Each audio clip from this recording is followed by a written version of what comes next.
കേരള കലാലീഗ് 2018 സംസ്ഥാന കമ്മിറ്റി നിലവിൽ വരികയും കേരള കലാലീഗിൻ്റെ നേതൃത്വത്തിൽ ഒരുപാട് പ്രവർത്തനങ്ങൾ നടക്കുകയും ചെയ്തിട്ടുണ്ട്.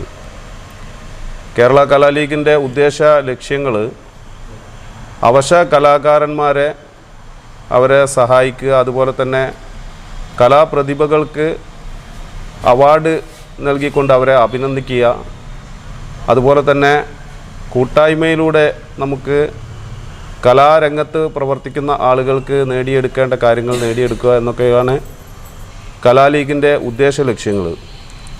കുന്നമംഗലം നിയോജക മണ്ഡലം കമ്മിറ്റി ഈ വരുന്ന 29-ാം തീയതി ഈ ഫെബ്രുവരി 29-ന് വെള്ളിപ്പറമ്പ് സിൽവർ പാലസ് ഓഡിറ്റോറിയത്തിൽ വെച്ചുകൊണ്ട് കുന്നമംഗലം നിയോജക മണ്ഡലത്തിലെ കലാലീഗ് പ്രവർത്തകന്മാരുടെ കുടുംബസംഗമം സംഘടിപ്പിക്കുകയാണ്. ആ കുടുംബസംഗമത്തിൽ ഒരുപാട് പ്രഗത്ഭരായിട്ടുള്ള വ്യക്തിത്വങ്ങൾ പങ്കെടുക്കും. കുടുംബസംഗമം ഉദ്ഘാടനം ചെയ്യുന്നത് കലാരംഗത്ത് ശ്രദ്ധേയമായ പ്രവർത്തനങ്ങൾ നടത്തിക്കൊണ്ടിരിക്കുന്ന സലാം കൊടിയത്തൂരാണ്.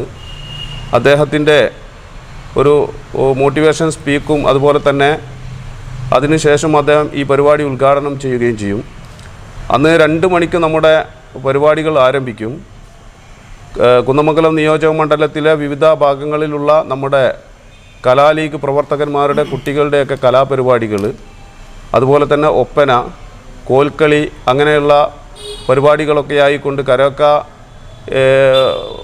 ഗാനമേള ഒക്കെ 2 മണിക്ക് ശേഷം ആരംഭിക്കുകയും 7 മണി വരെ ആ പരിപാടികൾ തുടർന്നുകൊണ്ടിരിക്കുകയും 7 മണിക്ക് ശേഷം സറ ടീം ആനക്കുഴിക്കരയുടെ ഒരു സ്ക്രിപ്റ്റ് അവർ തയ്യാറാക്കിയിട്ടുണ്ട്. അതുപോലെ തന്നെ നാസ് മ്യൂസിക് ബാൻഡ് അവരുടെ ഒരു ഓർക്കസ്ട്ര നമ്മുടെ ഈ ഹാളിൽ വെച്ച് നടക്കും. അങ്ങനെ വിവിധങ്ങളായിട്ടുള്ള പരിപാടികൾ ആ ഗാനമേളയിലൊക്കെ പ്രഗത്ഭരായിട്ടുള്ള ഗായകന്മാരാണ് പങ്കെടുക്കുന്നത്. ഈ പ്രധാനമായിട്ടുള്ള ഈ പ്രവർത്തനത്തിൻ്റെ ഉദ്ദേശം നമ്മുടെ ജീവിതത്തിനിടയിൽ, തിരക്ക് പിടിച്ച ജീവിതത്തിനിടയിൽ എല്ലാവരും നമ്മൾ പൊതുപ്രവർത്തകരാണ്. രാഷ്ട്രീയ രംഗത്തും പൊതുരംഗത്തും ഒക്കെ പ്രവർത്തിച്ചു കൊണ്ടിരിക്കുന്ന ആളുകൾ എന്നുള്ള നിലക്ക് അതിനിടയിൽ ഒരു ചെറിയ ഒരു എൻ്റർടൈൻമെൻറ്റ് ഒക്കെ ആയിക്കൊണ്ടുള്ള ഒരു പരിപാടിയാണ് നമ്മൾ ആലോചിക്കുന്നത്. ഈ പരിപാടികളൊക്കെ തന്നെ എല്ലാ രീതിയിലും വളരെ ശ്രദ്ധേയമായിട്ടുള്ള പ്രവർത്തനങ്ങളാണിപ്പോൾ നടന്നുകൊണ്ടിരിക്കുന്നത്. എല്ലാ കലകളും ഞങ്ങൾ പ്രോത്സാഹിപ്പിക്കുന്നുണ്ട്. ഒരു പാട്ട് പാടുക എന്നുള്ളത് മാത്രമല്ല കല എന്ന് പറയുന്നത്. കല എന്ന് പറഞ്ഞിട്ടുണ്ടെങ്കിൽ പ്രസംഗം ഒരു കലയാണ്, പാട്ട് പാടൽ കലയാണ്, അതുപോലത്തെ എഴുത്തൊരു കലയാണ്. ഓരോരുത്തർക്കും ഓരോ കലയായിരിക്കും. ജനപ്രതിനിധികൾ ഇവിടെ ഉണ്ടാവും. നമ്മളെ കുന്നമംഗലം നിയോജക മണ്ഡലത്തിൻ്റെ വിവിധ ഭാഗങ്ങളിലുള്ള ജനപ്രതിനിധികളൊക്കെ പഞ്ചായത്ത് തലത്തിലും ബ്ലോക്ക് തലത്തിലും ജില്ലാ തലത്തിലും ഒക്കെയുള്ള, ജില്ലാ പഞ്ചായത്ത് തലത്തിലുമൊക്കെ ഉള്ള MLA-മാരൊന്നും നമ്മൾ ക്ഷണിച്ചിട്ടില്ല. നമ്മൾ കലാരംഗത്തുള്ള അവരെ കൊണ്ടുവരാൻ നമ്മൾ അതിന് പ്രാധാന്യം കൊടുക്കുകയാണ്. നമ്മളിപ്പോൾ ഇവിടെ ആളുകൾ വരുന്നത് ഒരു എൻ്റർടൈൻമെൻറ്റിനൊക്കെ ആണല്ലോ. അപ്പോൾ അന്ന് നമ്മൾ പിന്നെ കുറേ പ്രഭാഷകന്മാരെ കൊണ്ടുവന്ന് അവരെ പ്രഭാഷണം നടത്തി അത് വേണ്ട എന്ന് വിചാരിച്ചിട്ടാണ് നമ്മൾ പിന്നെ മാക്സിമം ടൈം നമ്മൾ ഇതിനു വേണ്ടി ഉപയോഗപ്പെടുത്തുക എന്നുള്ളതിൻ്റെ ഭാഗമായിട്ടാണ്. പിന്നെ ആളുകൾ പലരെയും നമ്മൾ ക്ഷണിച്ചിട്ടുണ്ട്. വരുന്ന നേരം ഇടവേളയിൽ ചെറിയൊരു ടൈം കൊടുത്തിട്ട് അവരുടെ ഒരു അഭിവാദ്യം ഇതിൽ ആശംസകൾ. മാതൃസംഘടനേൻ്റെ പിന്നെ ഇവിടെ കുന്നമംഗലം നിയോജക മണ്ഡലം കമ്മിറ്റിയാണല്ലോ നടത്തുന്നത്. കുന്നമംഗലം നിയോജക മണ്ഡലത്തിലെ ലീഡർഷിപ്പിലുള്ള എല്ലാവരും ഈ പരിപാടിയിൽ എത്തിച്ചേരും. നമ്മുടെ നാട്ടിലുള്ള നമ്മളറിയപ്പെടാത്ത ഒരുപാട് കലാകാരന്മാരുണ്ട്, വേദികൾ കിട്ടാത്ത. അത്തരം ആളുകളെയൊക്കെ നമ്മൾ വേദിയിലേക്ക് കൊണ്ടുവന്ന് ജനങ്ങളുടെ ഇടയിലേക്ക് ഇറക്കിക്കൊണ്ടുവന്ന് അവർക്ക് അതിനുള്ള സൗകര്യം ചെയ്തു കൊടുക്കുക. ഇപ്പോൾ ഞങ്ങൾ വാട്സപ്പ് കൂട്ടായ്മയിലൊക്കെ തന്നെ ഒരുപാട് ആളുകളുണ്ട്, ലേഡീസും അതേപോലെ തന്നെ കുട്ടികളും ജെൻസും ഒക്കെ ആയിട്ടുള്ള ഒരുപാട് ആളുകൾ അവരവരുടെ കഴിവുകൾ പ്രകടിപ്പിക്കുന്നുണ്ട്. അതിനൊരു അവസരം ഇല്ലാത്തൊരു സമയത്ത് നമ്മളതിനൊരു അവസരം ഉണ്ടാക്കി കൊടുക്കുക, അതാണ് ഇതിൻ്റെ ലക്ഷ്യം. ഈ കമ്മിറ്റി നിലവിൽ വന്നതിന് ശേഷം, ഈ സംഘടന നിലവിൽ വന്നതിന് ശേഷം വളരെ സദുദ്ദേശപരമായ പല പ്രവർത്തനങ്ങളും നടത്തുവാൻ ഈ കമ്മിറ്റിക്ക് സാധിച്ചിട്ടുണ്ട്. ഇത് തന്നെ കലാലീഗിൻ്റെ പ്രവർത്തകരെ അണിനിരത്തിക്കൊണ്ട് മാതൃസംഘടന ഈ അടുത്ത് നടത്തിയ പ്രക്ഷോഭ പരിപാടിയിലൊക്കെ ഞങ്ങൾക്ക് സാന്നിധ്യം അറിയിക്കാൻ സാധിച്ചിട്ടുണ്ട്. കലാപരമായി തന്നെ ഞങ്ങൾ അവിടേക്ക് എത്തിച്ചേർന്നിട്ടുണ്ട്. അതുപോലെ തുടർന്നും അത്തരം വേദികളൊക്കെ ഉപയോഗപ്പെടുത്തി ഇതിൻ്റെ കീഴിൽ പ്രവർത്തിക്കുന്ന കലാകാരന്മാരെ അണിനിരത്തിക്കൊണ്ട് ഇനിയും മുന്നോട്ട് പോകാൻ ഞങ്ങൾ തയ്യാറാണ്. പല വിഷയങ്ങളിലും മാതൃസംഘടനകളെ സമീപിക്കുമ്പോൾ അതുമായി ബന്ധപ്പെട്ട എല്ലാ കാര്യങ്ങളിലും ഞങ്ങളുടെ ഒരു സജീവ പങ്കാളിത്തം ഉണ്ടാവുമെന്ന് ഈ അവസരത്തിൽ അറിയിക്കുകയാണ്. കലാരംഗത്ത് പ്രവർത്തിക്കുന്ന ധാരാളം സ്ത്രീകളും പ്രായം ചെന്നവരും ഒക്കെ തന്നെ അടുക്കളയിൽ കിടക്കുന്നുണ്ട്. അവരൊന്ന് അരങ്ങത്തേക്ക് കൊണ്ടുവരണമല്ലോ. ഇപ്പോൾ ഇമ്പമാർന്ന ട്യൂണിൽ പാടുന്ന ആളുകൾ ധാരാളം ഞങ്ങളെ സഹോദരിമാരിലുണ്ട്.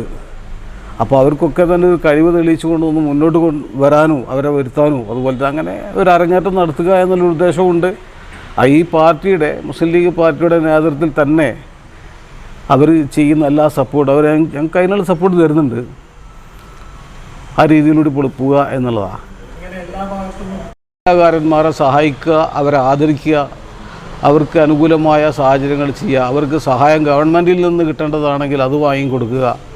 അതുപോലെ തന്നെ ഞങ്ങളിൽ പുറമെ നിന്ന് പിന്നെ പണം ഉണ്ടാക്കിയിട്ട് അവരെ സഹായിക്കുകയാണെങ്കിൽ അങ്ങനെ ഏത് രീതിയിലായാലും ഇത് കലാലീഗ് യഥാർത്ഥത്തിൽ രൂപം കൊണ്ടത് അതിനു വേണ്ടി തന്നെ.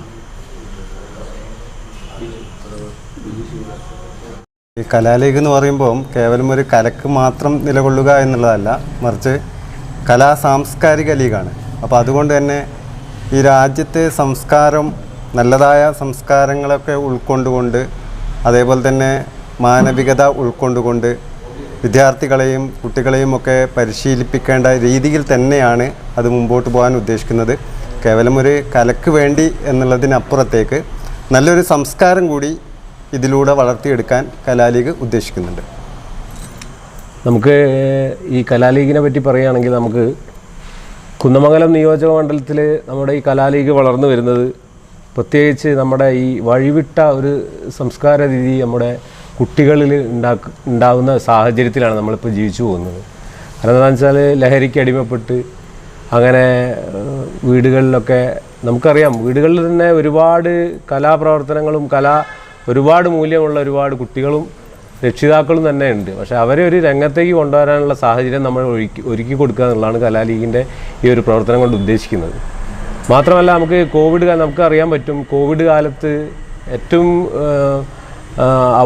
ഒഴിവാക്കപ്പെട്ട ഒരു വിഭാഗമാണ് നമ്മുടെ കലാപ്രവർത്തനത്തിലുള്ള കലാകാരന്മാർ. അപ്പോൾ അവർക്ക് ഗവൺമെൻറ് തലത്തിലുള്ള പല ആനുകൂല്യങ്ങളും നഷ്ടപ്പെടാതെ അവർക്ക് എത്തിച്ചു കൊടുക്കുക എന്നുള്ളതാണ് ഇതിൻ്റെ ഒരു പ്രധാന ഉദ്ദേശ്യം. പിന്നെ നമുക്കറിയാം, ഇപ്പോഴത്തെ സാഹചര്യത്തിൽ കുട്ടികൾക്കായാലും അതുപോലെ മറ്റുള്ള പ്രായപ്പെട്ട ആളുകൾക്കാണെങ്കിലും ഒരു വേദി ഒരുക്കി കൊടുക്കുക, അവരുടെ കലാവാസനയെ പ്രതിഫലിപ്പിക്കാനുള്ള വേദി ഒരുക്കി കൊടുക്കുക, അവരെ നല്ല ഒരു ജീവിത മാർഗത്തിലേക്ക് കൊണ്ടെത്തിക്കുക എന്നുള്ളതാണ് ഈ ഒരു കലാലീഗിൻ്റെ പ്രവർത്തനം കൊണ്ട് നമ്മൾ ഉദ്ദേശിക്കുന്നത്. പിന്നെ കലാപരമായ കാര്യങ്ങളിലേക്ക് ഇറങ്ങുമ്പോൾ പാട്ടായി കഴിഞ്ഞാലും ഡാൻസായി കഴിഞ്ഞാലും മറ്റുള്ള കലാപരമായുള്ള എന്ത് കാര്യം, നാടകം, എന്ത് പരിപാടിക്ക് ഇറങ്ങുമ്പോൾ നമ്മൾ ലഹരി ഉണ്ടെങ്കിൽ അതുണ്ടാവുള്ളൂ, അതിലിറങ്ങുന്ന ആളുകൾ മുഴുവൻ ലഹരിക്ക് അടിമകളാണ് എന്നുള്ള തെറ്റിദ്ധാരണകളുണ്ട്. ഇപ്പോൾ എന്നെ അനുഭവം വെച്ച് വരികയാണെങ്കിൽ 30 വർഷത്തോളമായി ഞാനിപ്പോൾ ഈ കലാരംഗത്ത് പങ്കെടുത്ത് പ്രവർത്തിച്ചുകൊണ്ടിരിക്കുന്നത്. എൻ്റെ കൂടെ പ്രവർത്തിച്ച പല ആളുകളും ഇപ്പം ഈ മേഖലയിൽ ഇപ്പോഴും നിലനിർന്നു കൊടുക്കുന്നുണ്ട്, ഞാനും ഉണ്ട്. പക്ഷേ 30 വർഷമായിട്ട് ഈ ലഹരി കാര്യങ്ങളുള്ളത് ഞാനിപ്പോൾ ഒരു ഡയറക്ടറും കൂടി ആയതുകൊണ്ട് ഞാൻ പറയുകയാണ്, ഞാൻ എൻ്റെ ലൊക്കേഷനിലേക്ക് വരെ ലഹരി ഉപയോഗിക്കുന്ന ആളുകൾ എൻ്റെ വർക്കിൽ ഞാൻ ഉപയോഗിക്കാറില്ല. എന്നിട്ട് എൻ്റെ വർക്ക് നടക്കാതായി പോകുന്നില്ല. 100-300 ആൽബംസും കുറേ ഹോം സിനിമകൾ, ഷോർട്ട് ഫിലിമൊക്കെ ഞാൻ എടുത്തിട്ടും ലഹരി ഉപയോഗിക്കുന്ന ആളുണ്ടെങ്കിൽ അവരുടേതായ ലെവൽ ഉപയോഗിച്ചോളാം. ഈ വർക്ക് ബന്ധമായിട്ട് കാര്യങ്ങൾക്ക് അത് ഉണ്ടാവരുത്. അങ്ങനെ ഉണ്ടാവാത്ത ആളുകൾ ഒരു പ്രാവശ്യം ഞാൻ തെറ്റ് കഴിഞ്ഞാൽ തന്നെ അവരെ മറച്ച് പിന്നെ വിളിക്കുമ്പോൾ അവരെ ഒഴിവാക്കുക, വിളിക്കാതിരിക്കുക. എന്നിട്ട് അല്ലാത്ത ആളുകൾ ലഹരിയും മറ്റു കാര്യം ഉപയോഗിക്കാതെ വർക്കിനോട് ആത്മാർത്ഥമുള്ള ഇഷ്ടംപോലെ ആളുകളുണ്ട്. ലഹരി എല്ലാം മാറ്റി നിർത്തിയിട്ട് ഈ വർക്കിനോട് ആത്മാർത്ഥമായിട്ട് വർക്ക് ചെയ്യുന്ന ഇഷ്ടംപോലെ ആളുകളുണ്ട്. അതുപോലെ തന്നെയുള്ള താല്പര്യമുള്ള മറ്റൊരു വിഷയം പറയാൻ ഈ കലാലീഗ് എന്നുള്ള നമ്മളെ സംഘടന കൊണ്ട് നമ്മൾ ആലോചിക്കുന്ന പറഞ്ഞാൽ ഒതുങ്ങി നിൽക്കുന്ന കുറേ കലാകാരന്മാരുണ്ട്. ഇത് എവിടെ പ്രകടിപ്പിക്കും, എങ്ങനെ പ്രകടിപ്പിക്കാൻ അവസരം കിട്ടും എന്ന് നോക്കി നിൽക്കുന്ന കുറേ ആളുകൾ നമ്മളെ കലാലീഗ് കൂടി തന്നെ അവരെ പുറത്ത് കൊണ്ടുവരാനുള്ള പരിപാടിയും കൂടിയാണ് മെനക്കെടുന്നത്. പഠിക്കാൻ ആഗ്രഹമുള്ള കുറേ ആളുകളുണ്ട്, പഠിപ്പിക്കാൻ ആളുകളില്ല. രക്ഷിതാക്കളോട് പറയണമെങ്കിൽ കലാലീഗ്, പിന്നെ കലാലീഗ് എന്ന് പറഞ്ഞാൽ തന്നെ ചുരുക്കി പറയുകയാണെങ്കിൽ കലാലീഗിൽ പോയി കഴിഞ്ഞാൽ ആ ലീഗിൻ്റെ ചട്ടക്കൂട്ടിൽ വെച്ചിട്ട് ഇങ്ങനെ നടക്കുന്ന പരിപാടി ആയിരിക്കും. ലീഗിൻ്റെ ചട്ടക്കൂട്ടിൽ നിന്നാൽ ലീഗിൻ്റെ കീഴിലുള്ള പരിപാടിയാണ്, ലീഗിൻ്റെ ചട്ടക്കൂട്ടിൽ തന്നെ ആയിരിക്കും നടക്കുക. എങ്കിലും കലാപരമായ നല്ല കാര്യങ്ങൾ എന്തിനും പ്രോത്സാഹിപ്പിക്കാൻ ഈ കലാലീഗ് രംഗത്തുള്ള ആൾക്കാർ തയ്യാറാണെന്ന് ഞാൻ മനസ്സുറച്ച് പറയുന്നു. Okay, thank you. പിന്നെ ഈ ലഹരി പ്രോത്സാഹിപ്പിക്കുന്നില്ല എന്ന് മാത്രമല്ല, അതിൽ നിന്ന് കുട്ടികളുടെ മനസ്സിനെ മാറ്റിയെടുക്കാനും അതേപോലെ തന്നെ അവർക്ക് ഇത്തരത്തിലുള്ള ഒരു അവസ്ഥയിലേക്ക് മനസ്സിനെ കൊണ്ടുപോകാനും കൂടിയാണ് നമ്മൾ ഇത്തരത്തിലുള്ള ഒരു എൻ്റർടൈൻമെൻറ്റ്. അതോടൊപ്പം തന്നെ ഇവരെ മാനസികമായിട്ട് ഒന്ന് ഡിസിപ്ലിൻ ഉണ്ടാക്കിയെടുക്കുക എന്നുള്ള ഒരു വലിയ ലക്ഷ്യം കൂടി ഇതിൻ്റെ പിന്നിലുണ്ട്.